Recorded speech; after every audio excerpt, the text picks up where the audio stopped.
धरती से लेकर आसमान तक, पाताल से लेकर खदान तक, कांग्रेस में हुए घोटाले उनके ईमानदारी की असलियत को बयां करते हैं। देश में कांग्रेस की सिर्फ सरकार ही नहीं बनती थी, बल्कि घोटालों का शटर खुलता था। केंद्र ही नहीं, जिन जिन राज्यों में कांग्रेस की सरकार रही, वहां जमकर घोटाले हुए।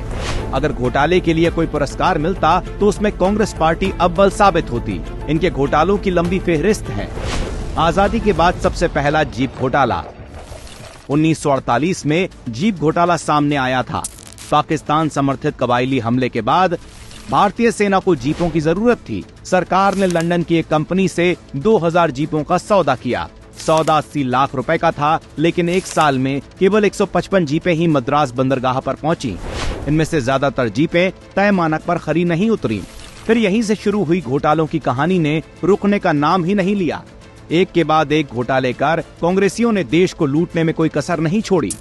बात आकाश की करें तो अगस्ता वेस्टलैंड घोटाला।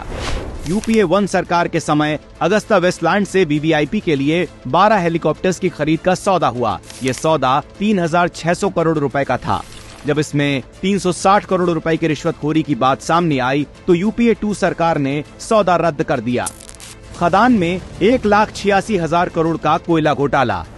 194 कोयला ब्लॉकों की नीलामी में अनियमितता पर कैग रिपोर्ट ने राजनीतिक हलकों में भारी हंगामा खड़ा कर दिया था और सरकारी खजाने को 1,86,000 करोड़ रुपए का नुकसान होने के लिए सरकार की भारी आलोचना की गई। पानी में पनडुब्बी घोटाला 1987 में 20 करोड़ रुपए का घोटाला उस समय सामने आया जब नेताओं और नौसेना अधिकारियों पर पनडुब्बी सौदे में दलाली खाने का आरोप लगा। तो वहीं 2,500 करोड़ का चावल घोटाला कर देश के जरूरतमंद लोगों के हक पर डाका डाला गया। इन सभी आंकड़ों को देखने से यकीनन कहा जा सकता है कि कांग्रेस सरकार देश हित नहीं बल्कि गांधी खानदान की तिजोरी भरने में मशगूल थी।